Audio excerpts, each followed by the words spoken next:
Hi all, എല്ലാവർക്കും അമീൻജാസ് ഫാമിലിയുടെ പുതിയൊരു വീഡിയോയിലേക്ക് സ്വാഗതം. അപ്പോൾ ഇന്ന് ഞാൻ വന്നിട്ടുള്ളത് പതിവ് പോലെ തന്നെ ഓരോ വീട്ടമ്മമാർക്കും വളരെയേറെ പ്രയോജനം ചെയ്യുന്ന കുറച്ച് നല്ല ടിപ്സുകളായിട്ടാണ്. എന്നും പറയുന്ന പോലെ വീഡിയോ എല്ലാവരും ഫുള്ളായിട്ട് കാണുന്ന സമയത്ത് നിങ്ങൾക്ക് യൂസ്ഫുൾ ആയിട്ട് തോന്നുകയാണെങ്കിൽ ലൈക്ക് ചെയ്യാനും ഷെയർ ചെയ്യാനും കമൻറ്റ് ചെയ്യാനും സബ്സ്ക്രൈബ് ചെയ്ത് സപ്പോർട്ട് ചെയ്യാനും മറന്നു പോകരുത്. ഒട്ടും സമയം കളയാതെ ഇന്നത്തെ വീഡിയോയിലോട്ട് പോവാം. സാധാരണയായിട്ട് പാത്രമൊക്കെ കഴുകുന്ന സമയത്ത് ഒത്തിരി വെള്ളം നമുക്ക് വേസ്റ്റായിട്ട് പോവാറുണ്ട്. എന്നാൽ ഒട്ടും വെള്ളം വേസ്റ്റ് ആവാതെ പെട്ടെന്ന് തന്നെ ക്ലീൻ ചെയ്തെടുക്കാൻ പറ്റുന്നൊരു കിടിലൻ ടിപ്പാണ് ഇന്നത്തെ ടിപ്പ്. അതിനായിട്ട് നമുക്ക് ഇതുപോലെയുള്ള ഒരു ബോട്ടിലാണ് വേണ്ടത്. ബോട്ടിലിൻ്റെ ടോപ്പ് വശം ഇതേപോലെ ഒന്ന് കട്ട് ചെയ്ത് കൊടുക്കുക കേട്ടോ. അപ്പോൾ ഞാനിതാ കത്തിയൊക്കെ ചൂടാക്കിയിട്ട് ഈ പോർഷൻ ഒന്ന് കട്ട് ചെയ്തെടുത്തിട്ടുണ്ട്. ഏത് ബോട്ടിലും നിങ്ങൾക്ക് യൂസ് ചെയ്യാം. ഇപ്പം ഞാനിതാ ഈ ഒരു ബോട്ടിൽ കട്ട് ചെയ്തത് കത്തി വെച്ചിട്ട് തന്നെ നല്ലപോലെ ഒന്ന് ലെവൽ ചെയ്തെടുത്തിട്ടുണ്ട്. ഇനി നമുക്ക് ചെയ്യാനുള്ളത് ഈ ഒരു ലിഡിൽ നിറയെ കുഞ്ഞു കുഞ്ഞു ഹോൾസ് ഇട്ട് കൊടുക്കാം. ലിഡിൽ ചെറിയ ചെറിയ ഹോൾസ് ഇട്ട് കൊടുക്കുന്നതിന് മുമ്പേ കട്ട് ചെയ്ത് വെച്ചിട്ടുള്ള ആ ബോട്ടിലിൻ്റെ പോർഷൻ്റെ ഈ ഒരു ഭാഗത്തായിട്ട് 2 ഹോൾസ് ഇട്ട് കൊടുക്കണം കേട്ടോ. അപ്പോൾ ഇവിടെ ഒരു ഹോളും അതിൻ്റെ നേരെ ഓപ്പോസിറ്റ് ഒരു ഹോളും ഇട്ട് കൊടുക്കണം. ഇപ്പം ഞാനിതാ കട്ട് ചെയ്ത് വെച്ചിട്ടുള്ള ആ ബോട്ടിൻ്റെ പോർഷനിൽ ലിഡിൽ ഇതേപോലെ കുഞ്ഞു കുഞ്ഞു ഹോൾസ് ഇട്ട് കൊടുത്തിട്ടുണ്ട് കേട്ടോ. അതേപോലെ തന്നെ ഈ ഒരു ഭാഗത്ത് ഒരു ഹോളും നേരെ ഓപ്പോസിറ്റ് ഒരു ഹോൾ ഇട്ട് കൊടുത്തിട്ടുണ്ട്. ഇനി നമുക്ക് ആവശ്യമുള്ളത് ഇതേപോലെയുള്ളൊരു നൂലാണ് കേട്ടോ. അപ്പോൾ നിങ്ങളുടെ കയ്യിൽ ചിരടൊക്കെ ഉണ്ടെങ്കിൽ നിങ്ങൾക്ക് ചിരട് യൂസ് ചെയ്യാം. എൻ്റെ കയ്യിൽ അതില്ലാത്തതുകൊണ്ട് ഞാൻ തുണിയിൽ നിന്നൊരു കുഞ്ഞ് പീസ് എടുത്തേക്കാണ് കേട്ടോ. ഇത്രയും ലെങ്ത്തിലാണ് ഞാൻ എടുത്തിട്ടുള്ളത്. ഇനി ഇതിൻ്റെ എഡ്ജ് നേരത്തെ നമ്മൾ കട്ട് ചെയ്ത് വെച്ചിട്ടുള്ള ആ ബോട്ടിലിൻ്റെ ഒരു ഭാഗം ഉണ്ടല്ലോ, അതിൽ നമ്മൾ സൈഡിലായിട്ടിട്ട് കൊടുത്തിട്ടുള്ള ഹോൾസിനുള്ളിലൂടെയാണ് കോർത്തെടുക്കേണ്ടത്. അപ്പോൾ പെട്ടെന്ന് കോർത്തെടുക്കാനായിട്ട് ഞാൻ ആ ഒരു നൂലിൻ്റെ ഒരു വശം ഇതേപോലെ ഒന്ന് ചുരുട്ടി കൊടുക്കുന്നുണ്ട് കേട്ടോ. എന്നിട്ട് പുറത്ത് നിന്ന് ഉള്ളിലേക്കാണ് കോർത്തെടുക്കുന്നത്.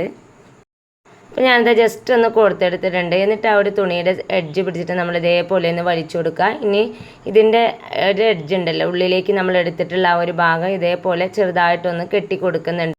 ആ ഒരു നൂല് ഊരി പോരാതിരിക്കാൻ വേണ്ടിയിട്ടാണ് കെട്ടിയിട്ടുള്ളത്. അപ്പോൾ ഇതിന് ഒരു കെട്ട് മാത്രമേ കെട്ടിയിട്ടുള്ളൂ. നല്ലപോലെ മുറുക്കി കൊടുത്തതിന് ശേഷം ബാലൻസ് വരുന്ന എഡ്ജ് ഇതേപോലെ ഒന്ന് വലിച്ചെടുക്കുക. അപ്പോൾ ഈ ഒരു രീതിയിൽ നമുക്ക് കിട്ടും കേട്ടോ. എന്നിട്ട് നമ്മൾ കോർത്തെടുത്തിട്ടുള്ള തുണിയുടെ മറ്റേ ഭാഗം ഉണ്ടല്ലോ, അത് ഇതേപോലെ ഞാൻ ഉള്ളിൽ നിന്ന് പുറത്തേക്ക് എന്നുള്ള രീതിയിൽ കോർത്തെടുത്തിട്ടുണ്ട്. ബാലൻസ് വരുന്ന ഭാഗം നമുക്ക് കെട്ടിക്കൊടുക്കാം. അപ്പോൾ ഞാനിതാ ഈ ഒരു ഭാഗവും ഇതേപോലെ കെട്ടിക്കൊടുക്കുന്നുണ്ട്. രണ്ടാമത്തെ ഭാഗം കെട്ടുമ്പോൾ നമ്മൾ ശ്രദ്ധിക്കേണ്ട ഒരു കാര്യം, നമ്മൾ ടാപ്പിൽ ഇത് ഹാങ് ചെയ്തിടുമ്പോൾ ലെങ്ത്ത് കറക്റ്റ് ആണോ എന്ന് ചെക്ക് ചെയ്തതിന് ശേഷം മാത്രമേ അത് കെട്ടാൻ പാടുള്ളൂ. അപ്പോൾ ഞാനിത് ടാപ്പിലിട്ട് നോക്കിയതിന് ശേഷമാണ് കേട്ടോ ലെങ്ത്തൊക്കെ കറക്റ്റ് ചെയ്തിട്ട് ആണ് ഞാൻ കെട്ടി കൊടുക്കുന്നത്. അപ്പോൾ അതാ ഞാൻ കെട്ടി കൊടുത്തിട്ടുണ്ട്. ബാലൻസ് വരുന്ന ഭാഗം ഒന്ന് കട്ട് ചെയ്ത് മാറ്റുന്നുണ്ട്. ഇനി ഇത് നമുക്ക് ടാപ്പിലേക്ക് ഇട്ട് കൊടുക്കാം. അപ്പോൾ അതാ നിങ്ങൾക്ക് കാണുന്നുണ്ടാവും ടേപ്പിൽ ഈ ഒരു രീതിയിൽ ഞാനിത് ഇട്ട് കൊടുത്തിട്ടുണ്ട്. നിങ്ങൾക്ക് കാണുന്നുണ്ടാവും ടാപ്പിൽ ടച്ച് ചെയ്തിട്ട് തന്നെയാണ് ആ ബോട്ടിലിൻ്റെ ഭാഗം നിൽക്കുന്നത്. ഇതേപോലെ തന്നെ വേണം കേട്ടോ നിൽക്കാനായിട്ട്. എന്നാൽ മാത്രമേ നമ്മൾ ഉദ്ദേശിച്ചൊരു റിസൾട്ട് നമുക്ക് കിട്ടുള്ളൂ. ഇനി ബോട്ടിലൊക്കെ കൈ കിട്ടുന്ന സമയത്ത് വലിച്ചെറിയാതെ ഈ ഒരു ടിപ്പ് ഒന്ന് ട്രൈ ചെയ്ത് നോക്കുക. സാധാരണ നമ്മൾ ടാപ്പൊക്കെ തുറക്കുന്ന സമയത്ത് ഒത്തിരി വെള്ളം വേസ്റ്റായിട്ട് പോവാറുണ്ട്, പ്രത്യേകിച്ചും പാത്രമൊക്കെ കഴുകുന്ന സമയത്ത്. എന്നാൽ ഇതുപോലെ നമ്മൾ ചെയ്ത് വെക്കുകയാണെങ്കിൽ ഒത്തിരി വെള്ളം വേസ്റ്റായിട്ട് പോവാതെ തന്നെ നമുക്ക് പാത്രങ്ങൾ ക്ലീൻ ചെയ്തെടുക്കാനായിട്ട് പറ്റും. മാത്രമല്ല വെള്ളത്തിൽ എന്തെങ്കിലും അഴുക്കോ കാര്യങ്ങളോ ഉണ്ടെങ്കിൽ നമ്മൾ കട്ട് ചെയ്ത് വെച്ചിട്ടുള്ള ആ ബോട്ടിലിൻ്റെ ലിഡിൽ തങ്ങി നിൽക്കുകയും ചെയ്യട്ടോ. ആ ഒരു സമയത്ത് നമ്മൾ ആ ലിഡൊന്ന് ഊരി ക്ലീൻ ചെയ്തതിന് ശേഷം വീണ്ടും ഇട്ട് കൊടുക്കുകയാണെങ്കിൽ ഒരുപാട് വേസ്റ്റായിട്ട് പോകുന്ന വെള്ളത്തിൻ്റെ തോത് നമുക്ക് കുറക്കാനായിട്ട് പറ്റും. ഇനി രണ്ടാമത്തെ ടിപ്പിലേക്ക് പോകാം. നമ്മൾ സാധാരണയായിട്ട് പച്ചക്കറികളൊക്കെ കൊണ്ടുവന്നാൽ 2 ദിവസം കഴിഞ്ഞാൽ ഇതേപോലെ വാടി പോവാറുണ്ട്. അപ്പോൾ നമുക്ക് തൊലി കളയേണ്ട പച്ചക്കറിയൊക്കെ ആണെങ്കിൽ നല്ല പാടായിരിക്കും. അപ്പോൾ നമുക്ക് ചെയ്യാൻ പറ്റുന്ന ഒരു സിമ്പിൾ റെമഡിയാണ്. ഒരു പാത്രം എടുത്തിട്ടുണ്ട് ഞാൻ, അതിലേക്ക് ഐസ് വാട്ടറാണ് ഞാൻ ചേർത്ത് കൊടുത്തിട്ടുള്ളത്. എന്നിട്ട് വാടിയിട്ടുള്ള പച്ചക്കറി മുങ്ങുന്ന വിധത്തിൽ വെള്ളം ഒഴിച്ചു കൊടുത്തിട്ടുണ്ട്. 1.5 മണിക്കൂർ വെച്ച് കഴിഞ്ഞാൽ നമുക്കിത് നല്ല ഫ്രഷ് ആയിട്ടുള്ള വെജിറ്റബിളായിട്ട് കിട്ടുകയും നമുക്ക് പീലൊക്കെ ചെയ്ത് കളയണമെങ്കിൽ എളുപ്പമായിരിക്കും കേട്ടോ. 1/2 മണിക്കൂറൊക്കെ കഴിഞ്ഞിട്ടുണ്ട്. അപ്പോൾ ബീട്രൂട്ടൊക്കെ എനിക്ക് നല്ല പോലെ ഫ്രഷ് ആയിട്ട് തന്നെ കിട്ടിയിട്ടുണ്ട് കേട്ടോ. ഇനി നമുക്ക് പീലർ ഉപയോഗിച്ച് ഇതിൻ്റെ തൊലി കളഞ്ഞെടുക്കാം. അപ്പോൾ ഇതേപോലെ വാടി ചുങ്ങിയിട്ടുള്ള പച്ചക്കറിയൊക്കെ ഉണ്ടെങ്കിൽ ഇതേപോലെ ഐസ് വാട്ടറിലോ ഐസ് ക്യൂബോ ഇട്ട് വെക്കുകയാണെങ്കിൽ നമുക്ക് തൊലി കളഞ്ഞെടുക്കാനൊക്കെ എളുപ്പത്തിൽ സാധിക്കും കേട്ടോ. ബീട്രൂട്ട് മാത്രമല്ല ഏത് വെജും നമുക്ക് ഈ ഒരു രീതിയിൽ ഐസ് ക്യൂബൊക്കെ ഇട്ട് വെക്കുകയാണെങ്കിൽ പെട്ടെന്ന് തന്നെ തൊലി കളഞ്ഞെടുക്കാനായിട്ട് പറ്റും. ഇനി ഇന്നത്തെ അവസാനത്തെ ടിപ്പിലേക്ക് പോവാം.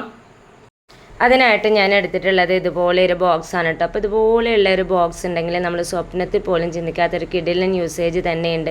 നമ്മുടെ കിച്ചൺ വലുതായാലും ചെറുതായാലും സൗകര്യക്കുറവുള്ള കിച്ചണൊക്കെ ആണെങ്കിൽ നമുക്ക് ഇതുപോലെ ഒരു ബോക്സ് ഉണ്ടെങ്കിൽ ഒത്തിരി സൗകര്യം ചെയ്തെടുക്കാനായിട്ട് പറ്റും.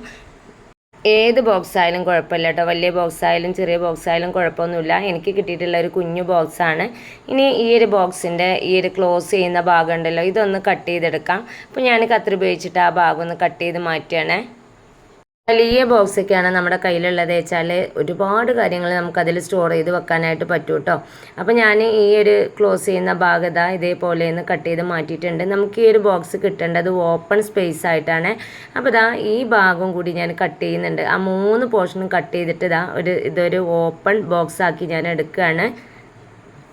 അപ്പോൾ അതിൻ്റെ 3ാമത്തെ ഭാഗവും കട്ട് ചെയ്ത് മാറ്റിയിട്ടുണ്ട്. അപ്പോൾ നമുക്കിതുപോലെ ഒരു ഓപ്പൺ ആയിട്ടുള്ള ബോക്സ് ആയിട്ടാണ് കിട്ടുക. എന്നിട്ട് നമ്മൾ ആദ്യം കട്ട് ചെയ്ത് മാറ്റിയിട്ടുള്ള ഒരു വലിയ പോർഷൻ ഉണ്ടല്ലോ, അതിൽ ഇതേപോലെ കമഴ്ത്തി വെക്കുന്നൊരു ഭാഗമുണ്ട്. ആ ഭാഗവും കട്ട് ചെയ്ത് മാറ്റാം. ഇതേപോലെ നമ്മൾ ക്ലോസ് ചെയ്ത ഭാഗം കട്ട് ചെയ്തെടുക്കുമ്പോൾ ആ ഒരു ഭാഗം നമുക്ക് ആ ഒരു ബോക്സിൻ്റെ അടിയിൽ വെക്കാൻ കറക്റ്റായിട്ട് കിട്ടും കേട്ടോ. ഇനി അതല്ല എങ്കിൽ നമ്മൾ അതേ സൈസിലൊന്ന് കട്ട് ചെയ്ത് വേറെ എടുക്കേണ്ടി വരും. അപ്പോൾ ഇതേപോലെയുള്ള ഒരു റെക്റ്റാങ്കിളാണ് നമുക്ക് കിട്ടുക. ഇത് നമുക്കിതിനുള്ളിലേക്ക് ഇറക്കി വെക്കേണ്ട ഒരു ഭാഗമാണ്. അപ്പോൾ അതിന് മുമ്പായിട്ട് ഞാൻ അതിലേക്ക് ഈ ഒരു സ്റ്റിക്കർ ഒന്ന് ഒട്ടിച്ച് കൊടുക്കുന്നുണ്ട് കേട്ടോ. വളരെ കുറഞ്ഞ എമൗണ്ട് മാത്രമേ ഇതിന് വിലയുള്ളൂ. ഒരുപാട് ഡിസൈനിൽ നമുക്ക് ഈ ഒരു സ്റ്റിക്കർ ലഭ്യമാണ് കേട്ടോ. അപ്പോൾ ഞാൻ ഇതേപോലെ ഒരു വുഡൻ ടൈപ്പിലുള്ള സ്റ്റിക്കറാണ് ഞാൻ സെലക്ട് ചെയ്തെടുത്തിട്ടുള്ളത്. ഇതിൻ്റെ ഒരു കറക്റ്റ് വില ഞാൻ ഓർക്കണില്ല കേട്ടോ, 60-90 രൂപയാണ്. അപ്പോൾ ഇനി ഇതിൻ്റെ ഇൻസുലേഷനൊക്കെ ഒന്ന് മാറ്റി കൊടുത്തതിന് ശേഷം നമ്മൾ മുകളിൽ നിന്ന് കട്ട് ചെയ്ത് വെച്ചിട്ടുള്ള ആ ഒരു പീസ് ഉണ്ടല്ലോ, അതിന് കറക്റ്റായിട്ട് നമുക്കൊരു പീസ് കട്ട് ചെയ്ത് മാറ്റണം. കുറച്ച് ഭാഗം ഒന്ന് പുറത്തേക്ക് നിൽക്കുന്ന വിധത്തിൽ വേണം കേട്ടോ, എന്നാലേ ബാലൻസ് വരുന്ന ഭാഗം നമുക്ക് ഇത് കവർ ചെയ്തെടുക്കാനായിട്ട് പറ്റുള്ളൂ. അപ്പോൾ ഞാനിത് ആ ഒരു സ്റ്റിക്കറിൽ ഇതേപോലെ കട്ട് ചെയ്ത് വെച്ചിട്ടുള്ള ആ ഒരു പീസ് വെച്ചതിന് ശേഷം കുറച്ച് ഭാഗം ഒന്ന് പുറത്തേക്ക് നിൽക്കുന്ന വിധത്തിലാണ് കട്ട് ചെയ്തെടുക്കുന്നത്. അപ്പോൾ ഞാനിത് കത്രിക വെച്ച് കട്ട് ചെയ്തപ്പോൾ എനിക്കൊരു പാടായിട്ട് തോന്നി. അപ്പോൾ അതിന് ശേഷം ഞാൻ ഇതേപോലെ ചീർപ്പ് വെച്ച് കൊടുത്തതിന് ശേഷം ബ്ലേഡ് വെച്ചിട്ടാണ് കേട്ടോ കട്ട് ചെയ്തെടുത്തിട്ടുള്ളത്. നമുക്കൊരു ലെവലായിട്ടുള്ള എന്തെങ്കിലും എടുത്തിട്ട് നമ്മളൊന്ന് ഇതേപോലെ കട്ട് ചെയ്തെടുത്താൽ മതി, പെട്ടെന്ന് തന്നെ നമുക്ക് കട്ട് ചെയ്യാനായിട്ട് പറ്റും. അപ്പോൾ ഞാനിതാ എല്ലാ വശവും ഇതേപോലെ കട്ട് ചെയ്തെടുത്തിട്ടുണ്ട്. നമുക്ക് 2 പീസായിട്ട് കിട്ടും. നമ്മൾ കട്ട് ചെയ്ത ബോക്സിൻ്റെ ഭാഗം, അതേപോലെ ആ സ്റ്റിക്കറിൻ്റെ ഒരു ഭാഗം. ആ സ്റ്റിക്കറിൽ നിന്ന് അതിൽ നമ്മൾ സ്റ്റിക്കർ ഒന്ന് റിമൂവ് ചെയ്ത ശേഷം നമ്മൾ കട്ട് ചെയ്ത് വെച്ചിട്ടുള്ള പോർഷൻ വീഡിയോയിൽ കാണുന്ന പോലെ ഒന്ന് വെച്ച് കൊടുക്കുക, സ്റ്റിക്കർ ഒന്ന് മാറ്റി കൊടുക്കുക. സൈഡിലുള്ള ബാലൻസ് വരുന്ന ഭാഗം ഇതേപോലെ പുറത്തേക്ക് നന്നായിട്ടൊന്ന് പ്രസ് ചെയ്ത് കൊടുക്കുക കേട്ടോ. അപ്പോൾ ഈ രീതിയിൽ കിട്ടും. ഇനി ഇതാണ് നമ്മൾ ആ ഒരു ബോക്സിനുള്ളിലേക്ക് ഇറക്കി വെച്ച് കൊടുക്കേണ്ടത്. ഇപ്പോൾ കണ്ടില്ലേ, ഇതുപോലെ നിൽക്കൂട്ടോ നമ്മൾ ഇറക്കി വെച്ച് കഴിഞ്ഞാൽ. നിങ്ങളുടെ കയ്യിൽ ഓപ്പൺ ബോക്സ് ആണ് എങ്കിൽ ആ ഒരു കറക്റ്റ് ഷേപ്പിൽ തന്നെ വേറൊരു ബോക്സിൽ നിന്ന് നിങ്ങൾ കട്ട് ചെയ്തെടുക്കേണ്ടി വരും. ഇനി ഈ ഒരു ബോക്സിൻ്റെ 4 സൈഡ് ഈ ഒരു സ്റ്റിക്കർ വെച്ചിട്ടൊന്ന് കവർ ചെയ്തെടുക്കണേ. ഇനി നമുക്ക് ഈ ഒരു ബോക്സിൻ്റെ ബാലൻസ് വരുന്ന ഭാഗമെല്ലാം ഈ ഒരു സ്റ്റിക്കർ വെച്ചിട്ട് ഒന്ന് കവർ ചെയ്തെടുക്കണം. അപ്പോൾ ഞാൻ ഓരോ സൈഡിലേക്കുള്ള സ്റ്റിക്കർ ഇതേപോലെ ഒന്ന് കറക്റ്റ് അളവെടുത്തതിന് ശേഷം ഒന്ന് കട്ട് ചെയ്ത് കൊടുക്കുന്നുണ്ട് കേട്ടോ. ഈ ഒരു ബോക്സിൻ്റെ ഉൾവശവും പുറം വശവും ഒക്കെ ഒരു സ്റ്റിക്കർ വെച്ചിട്ട് തന്നെ കവർ ചെയ്തെടുക്കണം. അപ്പോൾ ഞാനിതെല്ലാം വശത്തേക്കുള്ള സ്റ്റിക്കർ ഇതേപോലെ കട്ട് ചെയ്ത് എടുത്തിട്ടുണ്ട്. ഇനി ഓരോ ഭാഗം നമുക്കൊന്ന് ഒട്ടിച്ചെടുക്കാം. അപ്പോൾ ആദ്യം തന്നെ ഞാൻ ഉൾവശത്ത് വെച്ചിട്ടാണ് സ്റ്റാർട്ട് ചെയ്യുന്നത് കേട്ടോ.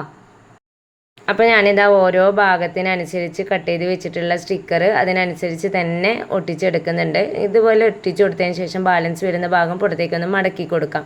അപ്പോൾ ഒരു ഭാഗം ഞാൻ ഒട്ടിച്ചെടുത്തിട്ടുണ്ട്. ഇനി ഇതേപോലെ ഇതിൻ്റെ ബാക്കിയുള്ള എല്ലാ ഭാഗങ്ങളും കട്ട് ചെയ്ത് വെച്ചിട്ടുള്ള സ്റ്റിക്കർ കൊണ്ടൊന്ന് കവർ ചെയ്തെടുക്കാം.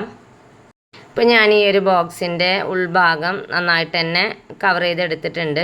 ഇനി നമുക്ക് കട്ടിക്കായിട്ട് ഈ ഒരു ബോക്സിൻ്റെ ഈ ഒരു ഭാഗം ഉണ്ടല്ലോ, ഉൾഭാഗം, ഇതിൻ്റെ ഈ ഒരു ഭാഗത്തായിട്ട് നമുക്ക് ഒരു കാർഡ്ബോർഡിൻ്റെ പീസ് കൂടി ഒന്ന് വെച്ച് കൊടുക്കണം. അതിനായിട്ട് ഞാൻ വേറൊരു ബോക്സ് എടുത്തിട്ടുണ്ട്. എന്നിട്ട് അതിൻ്റെ ഈ ഒരു ഭാഗം ഉണ്ടല്ലോ, ഇതൊന്ന് കട്ട് ചെയ്തെടുക്കാം. അപ്പോൾ ഞാനിതാ ഈ ഒരു പോർഷൻ ഒന്ന് കട്ട് ചെയ്ത് കൊടുത്തിട്ടുണ്ട്. ഇനി ഇതിൻ്റെ സെൻറ്റർ ഭാഗം ഒന്ന് കട്ട് ചെയ്തെടുക്കണം. അപ്പോൾ അതിനായിട്ട് ഞാൻ നേരത്തെ റെഡിയാക്കി വെച്ചിട്ടുള്ള ആ ഒരു ബോക്സിൻ്റെ സൈസ് അനുസരിച്ചിട്ട് തന്നെ വേണം കേട്ടോ ഇത് കട്ട് ചെയ്യാനായിട്ട്. ഇതിൻ്റെ നീളവും അതേപോലെ തന്നെ വീതിയും ഒക്കെ നമുക്ക് ഈ ഒരു ബോക്സിനനുസരിച്ച് തന്നെ വേണം എടുക്കാനായിട്ട്. അപ്പോൾ ഞാൻ ഈ ഒരു ബോക്സ് ഒന്ന് വെച്ച് നോക്കണം കേട്ടോ, ഇതിൻ്റെ ഹൈറ്റും അതേപോലെ തന്നെ അതിൻ്റെ ഒരു സൈസും ഒക്കെ നോക്കുന്നുണ്ട്. എന്നിട്ട് ഞാനിതാ ഇതിന് മുകളിലായിട്ട് ആ ഒരു ബോക്സ് വെച്ച് കൊടുത്തതിന് ശേഷം അതിൻ്റെ സെൻറ്റർ ഭാഗം ഇതേപോലെ ഒന്ന് കട്ട് ചെയ്ത് കൊടുക്കുന്നുണ്ട്. ബോക്സിൻ്റെ കറക്റ്റ് അളവിനാണ് ഞാൻ എടുത്തിട്ടുള്ളത്. എന്നിട്ട് ആ ഒരു ഭാഗം ബ്ലേഡ് വെച്ചിട്ടൊന്ന് സെപ്പറേറ്റ് ചെയ്ത് എടുക്കുന്നുണ്ട്. 2ആയിട്ട് കട്ട് ചെയ്തതിൻ്റെ ഒരു ഭാഗം ഇതേപോലെ ഒന്ന് ഇറക്കി വെച്ച് കൊടുക്കാനാണ് കേട്ടോ. എന്നിട്ട് അത് ആ ഒരു ബോക്സിൻ്റെ ഹൈറ്റ് തന്നെ വേണം കട്ട് ചെയ്തെടുക്കാനായിട്ട്. നമുക്ക് ഒരു ബോക്സിനെ സെപ്പറേറ്റ് അറകളാക്കി തിരിക്കാൻ വേണ്ടിയിട്ടാണ് ഒരു ഭാഗം ഞാൻ യൂസ് ചെയ്തിട്ടുള്ളത്. മറ്റേ ഭാഗം വെച്ചിട്ട് അതിൻ്റെ ലെങ്ത്ത് വരുന്ന ഭാഗത്ത് ഒന്ന് കട്ടിക്കായിട്ട് വെച്ച് കൊടുക്കാനുമാണ്. അപ്പോൾ ഈ 2 പീസ് വീണ്ടും ഞാൻ കട്ട് ചെയ്തെടുക്കുന്നുണ്ട്. ആദ്യം നമ്മൾ ബോക്സിൻ്റെ ഒരു ഭാഗം കട്ട് ചെയ്തു, അതിൻ്റെ സെൻറ്റർ കട്ട് ചെയ്തു, വീണ്ടും അതിൻ്റെ സെൻറ്റർ ഭാഗം കട്ട് ചെയ്യാനായിട്ട്. അപ്പോൾ നമുക്ക് 4 പീസുകളായിട്ട് തന്നെ കിട്ടും. ഇതേപോലെ കട്ട് ചെയ്തതിന് ശേഷം ആ ഒരു ബോക്സിൻ്റെ കറക്റ്റ് ലെങ്ത്തിലും വിഡ്ത്തിലും വേണം നമ്മൾ കട്ട് ചെയ്യാനായിട്ട്. അപ്പോൾ ഞാൻ ഇതേപോലെ ഒരു ആക്സോ ബ്ലേഡ് വെച്ചിട്ട് ഇതിൻ്റെ ഒരു ഹാഫ് പോർഷൻ ഒന്ന് മെഷർ ചെയ്തെടുക്കുന്നുണ്ട്. അതിനനുസരിച്ച് ഞാൻ നേരത്തെ കട്ട് ചെയ്ത് വെച്ചിട്ടുള്ള ആ ഒരു ബോക്സിൻ്റെ ഭാഗം ഉണ്ടല്ലോ, അത് കട്ട് ചെയ്യുന്നുണ്ട്. അപ്പോൾ ആ ഒരു ബോക്സിൻ്റെ ഹാഫ് പോർഷനായിട്ടാണ് ഞാൻ കട്ട് ചെയ്തെടുത്തിട്ടുള്ളത് കേട്ടോ. ഇതേപോലെയുള്ള 4 പീസുകൾ നമുക്ക് ആവശ്യമുണ്ട്. അപ്പോൾ ഞാൻ ഓരോന്നിൽ നിന്നും ഇതേപോലെ 4 പീസുകളൊന്ന് കട്ട് ചെയ്ത് കൊടുക്കുന്നുണ്ട്. അത് നമുക്ക് ഈ ഒരു ഭാഗത്ത് വെച്ച് കൊടുക്കാനാട്ടോ, ഇതേപോലെ ഒന്ന് വെച്ച് കൊടുക്കാനാണ്. അപ്പോൾ ഞാൻ വെച്ച് കൊടുത്ത സമയത്ത് ഹൈറ്റ് കുറച്ച് മാറ്റമുണ്ട്, അതും കൂടി ഞാൻ ബ്ലേഡ് വെച്ചിട്ട് കട്ട് ചെയ്തിട്ടൊന്ന് അഡ്ജസ്റ്റ് ചെയ്തെടുക്കുന്നുണ്ട്. അപ്പോൾ ഞാനിതാ 4 പീസും കട്ട് ചെയ്തെടുത്തിട്ടുണ്ട്. എന്നിട്ട് കട്ട് ചെയ്തതിൽ നിന്ന് ഒരു പീസ് ഇതേപോലെ വെച്ച് കൊടുക്കുമ്പോൾ നമുക്ക് ഇതേ രീതിയിലാണ് കിട്ടേണ്ടത് കേട്ടോ. നമ്മൾ ആ ഒരു ബോക്സിൻ്റെ ഹൈറ്റും നമ്മൾ വെച്ച് കൊടുക്കുന്ന പീസിൻ്റെ ഹൈറ്റും സെയിം ആയിരിക്കണം. എന്നിട്ട് ആ ഒരു പീസ് വെച്ച് കൊടുത്തതിന് ശേഷം കുറച്ച് ഗ്യാപ്പ് ഇട്ടിട്ട് വേണം അടുത്ത പീസ് വെച്ച് കൊടുക്കാനായിട്ട്. അപ്പോൾ ഒരു ഗ്യാപ്പും കൂടി കണക്കിലെടുത്തിട്ട് വേണം നിങ്ങൾ രണ്ടാമത്തെ പീസ് മുറിച്ചെടുക്കാനായിട്ട്. ഇപ്പോൾ ഞാനിതാ 4 പീസ് കട്ട് ചെയ്തെടുത്തിട്ടുണ്ട്. 2 പീസ് കുറച്ച് വലുതും 2 പീസ് ചെറുതുമാണ്. അപ്പോൾ ഈ വലുത് വന്നിട്ടുള്ള ഭാഗം അടിവശത്തും ചെറുതായിട്ടുള്ള ഭാഗം മുകളിലും വേണം വെച്ച് കൊടുക്കാനായിട്ട്. അതിൻ്റെ ഒരു ലെങ്ത്ത് വരുന്ന ഭാഗം ഉണ്ടല്ലോ, അവിടെ വെക്കാനായിട്ടാണ് കേട്ടോ ഞാനിത് എടുത്തിട്ടുള്ളത്. ഇനി ഇതെല്ലാം കൂടെ ആ ഒരു സ്റ്റിക്കർ വെച്ചിട്ടൊന്ന് കവർ ചെയ്തെടുക്കാം. ആകെ നമുക്ക് വേണ്ടത് 5 പീസുകളാണ്. അപ്പോൾ 5 പീസും ഞാൻ ഇതേപോലെ കവർ ചെയ്തെടുത്തിട്ടുണ്ട്. ഈ 2 പീസ് വെച്ചിട്ട് അതിൻ്റെ ലെങ്ത്ത് വരുന്ന ഭാഗത്ത് വെക്കാനും 5ാമത്തെ ഭാഗം ആ ഒരു ഇത് സെപ്പറേറ്റ് അറയായിട്ട് തിരിക്കാൻ വേണ്ടിയിട്ടുമാണ്. ഞാൻ ഈ ഒരു ബോക്സിൻ്റെ ഉൾഭാഗം മാത്രമേ സ്റ്റിക്കർ വെച്ചിട്ട് കവർ ചെയ്തിട്ടുണ്ടായിരുന്നുള്ളൂ. ഇനി പുറം ഭാഗം കൂടി കവർ ചെയ്തെടുക്കാം. ഇപ്പം ഞാൻ ഉൾഭാഗം കവർ ചെയ്തെടുത്ത പോലെ തന്നെ ഈ ഒരു ബോക്സിൻ്റെ പുറം ഭാഗം കൂടി കവർ ചെയ്തെടുത്തിട്ടുണ്ട്. ഇപ്പം നിങ്ങൾക്ക് വീഡിയോയിൽ കാണുന്നുണ്ടാവും. ഈ ഒരു ബോക്സിൻ്റെ എല്ലാ ഭാഗവും ഞാൻ ഒരു സ്റ്റിക്കർ വെച്ചിട്ട് നന്നായിട്ട് തന്നെ കവർ ചെയ്തെടുത്തിട്ടുണ്ട്. ഇനി നമ്മൾ നേരത്തെ കട്ട് ചെയ്ത് വെച്ചിട്ട് കവർ ചെയ്തിട്ടുള്ള പോർഷൻ ഉണ്ടല്ലോ, അത് വെച്ച് കൊടുക്കാനുള്ള സമയമാണ്. ഇപ്പോൾ ഞാനിതാ 2 പീസ് കയ്യിലെടുത്തിട്ടുണ്ട്. ഒന്ന് വലുതും ഒന്ന് ചെറുതുമാണ് എടുത്തിട്ടുള്ളത്. എന്നിട്ട് നമ്മൾ ഈ ഒരു ബോക്സിൻ്റെ ലെങ്ത്ത് വരുന്ന ഭാഗം ഉണ്ടല്ലോ, ഇവിടെയാണ് ഇത് വെച്ച് കൊടുക്കേണ്ടത് കേട്ടോ. അപ്പോൾ വലുതായിട്ടുള്ളൊരു പോർഷൻ ഞാൻ ഇവിടെ വെച്ചിട്ടുണ്ട്. രണ്ടാമത്തെ ഭാഗം വെച്ച് കൊടുക്കുന്ന സമയത്ത് ഒരു കുഞ്ഞ് ഗ്യാപ്പ് ഇട്ടിട്ട് വേണം കേട്ടോ ചെയ്യാനായിട്ട്. ഇപ്പം ഞാനിതാ 2 പീസും ജസ്റ്റ് ഒന്ന് വെച്ച് കൊടുത്തിട്ടേ ഉള്ളൂ. അതിൻ്റെ സെൻറ്റർ ഭാഗത്തായിട്ട് ഒരു കുഞ്ഞ് ഗ്യാപ്പ് ഉണ്ട്. ഈ ഒരു ഗ്യാപ്പ് ഇട്ടിട്ട് തന്നെ വേണം നമ്മളത് പേസ്റ്റ് ചെയ്യാനായിട്ട്. ഇനി നമുക്കിത് ഫെവി ബോണ്ട് തേച്ചിട്ടൊന്ന് പേസ്റ്റ് ചെയ്തെടുക്കാം. ഇപ്പോൾ ഞാനിതാ വലിയ പീസാണ് ആദ്യം എടുത്തിട്ടുള്ളത്. എന്നിട്ട് അതിൻ്റെ 4 സൈഡിലും നന്നായിട്ട് തന്നെ ഫെവി ബോണ്ട് അപ്ലൈ ചെയ്ത് കൊടുക്കുന്നുണ്ട്. എന്നിട്ട് ഈ ഒരു ബോക്സിൻ്റെ ലെങ്ത്ത് വരുന്ന ഭാഗത്ത് ഇതുപോലെ ഒന്ന് പ്രസ് ചെയ്ത് കൊടുക്കുന്നുണ്ട് കേട്ടോ. അപ്പോൾ ഈ ഒരു ഭാഗം എനിക്ക് നന്നായിട്ട് തന്നെ ഒട്ടി കിട്ടിയിട്ടുണ്ട്. ഇനി രണ്ടാമത്തെ ഭാഗത്ത് ഇതേപോലെ ഫെവി ബോണ്ട് അപ്ലൈ ചെയ്തതിന് ശേഷം ഇതേപോലെ ഒന്ന് പേസ്റ്റ് ചെയ്തെടുക്കണം കേട്ടോ. അപ്പോൾ രണ്ടാമത്തെ ഭാഗം നമ്മൾ വെക്കുമ്പോൾ ശ്രദ്ധിക്കേണ്ട ഒരു കാര്യം, ഇതിൻ്റെ ഇടയിൽ ഒരു കുഞ്ഞ് ഗ്യാപ്പ് ഇട്ടിട്ട് വേണം ചെയ്തെടുക്കാനായിട്ട്. അപ്പോൾ നിങ്ങൾക്ക് വീഡിയോയിൽ കാണുന്നുണ്ടാവും. ഈ ഒരു 2 ഭാഗത്തിനിടയിലായിട്ട് ഒരു കുഞ്ഞ് ഗ്യാപ്പ് ഉണ്ട്. അപ്പോൾ ഈ ഒരു ഭാഗം ഞാൻ കവർ ചെയ്തെടുത്തിട്ടുണ്ട്. ഇനി ഇതേപോലെ തന്നെ മറുഭാഗം കൂടി ചെയ്തെടുക്കാം. ആ രണ്ടാമത്തെ ഭാഗം ഞാൻ ചെയ്തെടുത്തിട്ടുണ്ട്. എന്നിട്ട് ആ ഒരു ഗ്യാപ്പ് വരുന്ന ഭാഗത്ത് 5ാമതായിട്ട് നമ്മൾ ഒട്ടിച്ചെടുത്തിട്ടുണ്ടായിരുന്നല്ലോ, ആ ഒരു ഭാഗം കൂടി ഇതേപോലെ ഇറക്കി വെച്ച് കൊടുത്തു കഴിഞ്ഞാൽ സെപ്പറേറ്റ് 2 അറകളായിട്ട് തന്നെ നമുക്കിത് കിട്ടും. അപ്പോൾ അതാ ഒരു ബോക്സ് കൊണ്ട് ഒരു കിഡിലൻ ഐറ്റം തന്നെ ഇവിടെ റെഡിയാക്കി എടുത്തിട്ടുണ്ട്. ഇനി ഇത് വെച്ചിട്ട് നമുക്ക് കിച്ചണിലോ ഡൈനിങ് ഹാളിലൊക്കെ ഒന്ന് വെച്ച് കൊടുക്കുകയാണെങ്കിൽ ഒത്തിരി സാധനങ്ങൾ ഇതിൽ കീപ്പ് ചെയ്യാനായിട്ട് പറ്റും കേട്ടോ. അപ്പോൾ ഞാനത് കിച്ചണിൽ ആണ് വെച്ച് കൊടുത്തിട്ടുള്ളത്. ഒരു കുഞ്ഞ് സ്പേസ് മാത്രം മതി. അപ്പോൾ നിങ്ങൾക്ക് ഇതിൻ്റെ അടിവശത്തായിട്ട് ബോട്ടിൽ ക്യാപ്പ് ഒട്ടിച്ചു കൊടുക്കാനായിട്ട് പറ്റും. ഇപ്പോൾ ഞാനതൊന്നും ചെയ്തിട്ടില്ല. ഞാൻ കിച്ചണിൻ്റെ ഒരു മൂലയിൽ ഇതേപോലെ വെച്ച് കൊടുക്കുകയാണ് ചെയ്തിട്ടുള്ളത്. വളരെ കുറഞ്ഞ സ്പേസ് മാത്രം മതി. എന്നാൽ ഒരുപാട് കാര്യങ്ങൾ നമുക്കതിൽ സ്റ്റോർ ചെയ്യാനായിട്ട് പറ്റും. നമ്മളെപ്പോഴും യൂസ് ചെയ്യുന്ന ഐറ്റംസൊക്കെ ഇതേപോലെ കീപ്പ് ചെയ്യുകയാണെങ്കിൽ നമുക്ക് എടുക്കാനും എളുപ്പമാണ്. മാത്രമല്ല ചെറിയ കിച്ചണോ അതല്ലെങ്കിൽ സൗകര്യക്കുറവോ ഒക്കെ ഉള്ള ആളുകൾക്ക് ചെയ്തെടുക്കാൻ പറ്റുന്ന ഒരു സിമ്പിൾ ഐഡിയ തന്നെയാണ് കേട്ടോ. അപ്പോൾ ഞാൻ 2 അറകളിലായിട്ടാണ് വെച്ച് കൊടുത്തിട്ടുള്ളത്. ഇനി നിങ്ങൾക്ക് വേണമെങ്കിൽ ഇതിൻ്റെ മുകളിലും ഇതേപോലെ വെച്ച് കൊടുക്കാവുന്നതാണ്. സൗകര്യക്കുറവൊക്കെ ഉള്ള കിച്ചണൊക്കെ ആണെങ്കിൽ ഇതുപോലെയുള്ള വലിയൊരു ബോക്സ് ആണെങ്കിൽ ഒരുപാട് കാര്യങ്ങൾ നമുക്കതിലേക്ക് ഒതുക്കാനായിട്ട് പറ്റും കേട്ടോ. എന്നാൽ വൃത്തികേടും ഉണ്ടാവില്ല, കാണാനും നല്ല ഭംഗിയാണ്. പിന്നീട് ഞാനത് വെച്ച് കൊടുത്തിട്ടുള്ള ഡൈനിങ് ഹാളിലാണ്. ഇവിടെ ആയാലും നമ്മൾ നിത്യമായിട്ട് ഉപയോഗിക്കുന്ന വിക്സ്, സ്പ്രേ പോലെയുള്ള പൗഡർ, ഇതുപോലെയുള്ള ഐറ്റംസൊക്കെ കീപ്പ് ചെയ്യാനായിട്ട് പറ്റും. ഇനി ഇതുപോലെയുള്ള ബോക്സുകളൊക്കെ കയ്യിൽ കിട്ടുന്ന സമയത്ത് ഒരു കിടിലൻ ഷെൽഫ് നിങ്ങൾ ഉണ്ടാക്കി നോക്കുക. വളരെ യൂസ്ഫുൾ ആയിരിക്കും. ഇന്നത്തെ ടിപ്സുകൾ നിങ്ങൾക്ക് എല്ലാവർക്കും യൂസ്ഫുള്ളായി കാണുമെന്ന് വിചാരിക്കുന്നു. ഇത്രയും നേരം എൻ്റെ വീഡിയോസ് കണ്ട് സപ്പോർട്ട് ചെയ്ത എൻ്റെ എല്ലാ കൂട്ടുകാർക്കും ഹൃദയം നിറഞ്ഞ നന്ദി.